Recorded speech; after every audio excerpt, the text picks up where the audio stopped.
नमस्कार, आप सभी का स्वागत है विंध्य भारत में। मैं आपके साथ साक्षी गुप्ता। आइए बढ़ते हैं खबरों की ओर। स्थानीय नेहरू नगर स्थित महर्षि वाल्मीकि स्कूल प्रांगण में 7 दिवसीय श्रीमद् भागवत महापुराण कथा का आयोजन 11 अप्रैल 2024 से 17 अप्रैल 2024 तक आयोजित हुआ।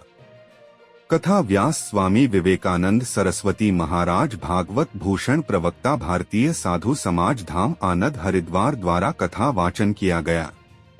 11 अप्रैल 2024 को कलश यात्रा के साथ कार्यक्रम प्रारंभ हुआ, जो 18 अप्रैल 2024 को विशाल भंडारे के साथ संपन्न होगा। 7 दिवसीय चले कथा को श्रवण करने श्रद्धालु जन वाल्मीकि आश्रम पहुँचे और कथा का बोल कृष्ण कन्हैया लाल की। देखते देखते जरासंध ने प्राण छोड़ दिया। भगवान श्री कृष्ण का जयकारा हुआ। भगवान श्री कृष्ण सामने आ रहे दौड़ते हुए उस नवयुवक को देखा जो जरासंध का बेटा सहदेव था।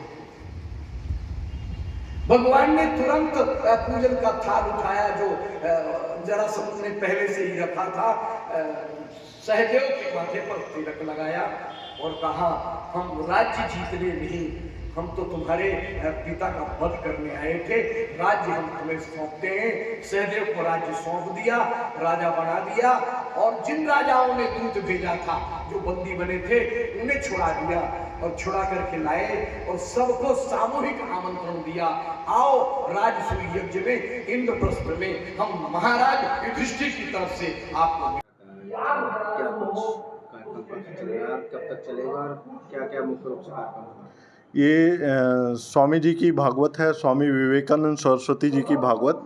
ये स्वामी जी हरिद्वार हिमालय से पधारे हैं और 11 तारीख से शोभा यात्रा से ये कार्यक्रम प्रारंभ हुआ और चौथे दिन कृष्ण जन्म और कल रुक्मिणी विवाह हुआ।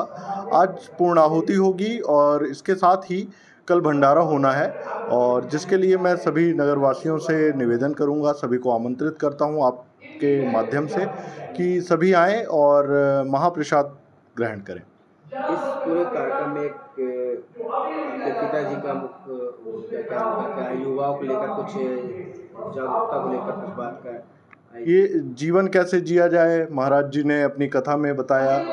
कैसे पुत्र के क्या धर्म है, पिता के क्या धर्म है, पत्नी के क्या धर्म है, एक पति के क्या धर्म होने चाहिए, इन सारी चीज़ों पे प्रकाश डाला है स्वामी जी ने, जिसका समाज में एक सकारात्मक प्रभाव पड़ेगा।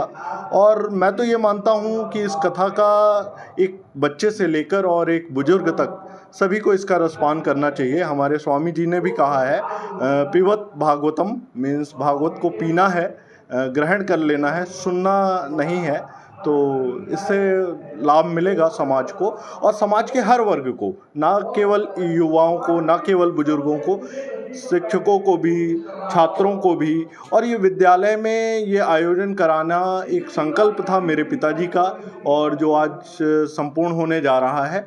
इस भागवत का कुछ बीच में रुकावटें थी और उसके बाद आज ये सफल आयोजन रहा और नगरवासियों ने भी काफ़ी सहभागिता रही है सभी की, और मैं सभी को धन्यवाद देता हूँ। सभी का आभारी हूँ मैं, जो सभी ने अपना समय और अपना स्नेह प्रेम हमें दिया।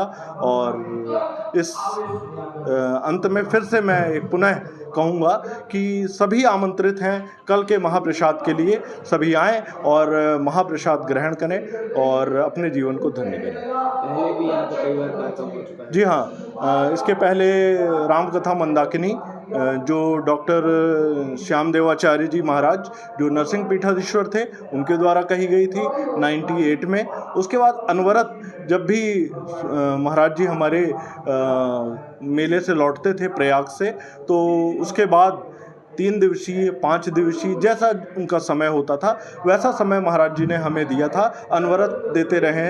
इसके बाद कोविड में महाराज जी का देहावसान हो गया, शांत हो गए महाराज जी, तो उसके बाद कुछ कार्यक्रम नहीं हुए और फिर से अब ये सिलसिला चल पड़ा है। और हमारा प्रयास रहेगा कि हम अपने स्वामी जी का, महाराज जी का समय लें हर वर्ष, और हर वर्ष कथा पान हो कथापान ना हो पाए तो प्रवचनों के माध्यम से 3 दिवसीय 5 दिवसीय जैसा भी समय महाराज जी का हमें मिलेगा वैसे ही हम कार्यक्रमों का आयोजन करते रहेंगे।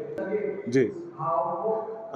हमारे पिताजी ने अपना शरीर जो है मेडिकल कॉलेज को दान किया, जिससे क्या था कि मेरे पिताजी ने छात्र जीवन से ही और शिक्षकीय कार्यों को करते रहे, और जब वो 11th क्लास में होते थे तो 10th क्लास के बच्चों को पढ़ाते थे, हमेशा पढ़ने पढ़ाने का काम किया है जीवन पर्यंत। तो उनकी एक इच्छा थी कि उनका शरीर मरने के बाद भी उनका शरीर किसी अच्छे काम में लग पाए, पुनीत काम में लग पाए, और मेडिकल कॉलेज को दान देने का कारण भी यही था जिससे बच्चे कुछ सीख पाएँ उनके जाने के बाद भी। और जब तक वो हैं तब तक तो अपने मोटिवेशन देते रहते हैं, अपने वीडियोस के माध्यम से, अपने पुस्तकों के माध्यम से वो ये काम कर रहे हैं। पर उनका एक लक्ष्य है कि जीवन के बाद भी उनके शरीर से बच्चे सीख पाएँ, और उसके लिए उन्होंने अपना शरीर जो है मेडिकल कॉलेज रीवा को दान किया है। मैं अमित गौतम, विद्यालय हमारा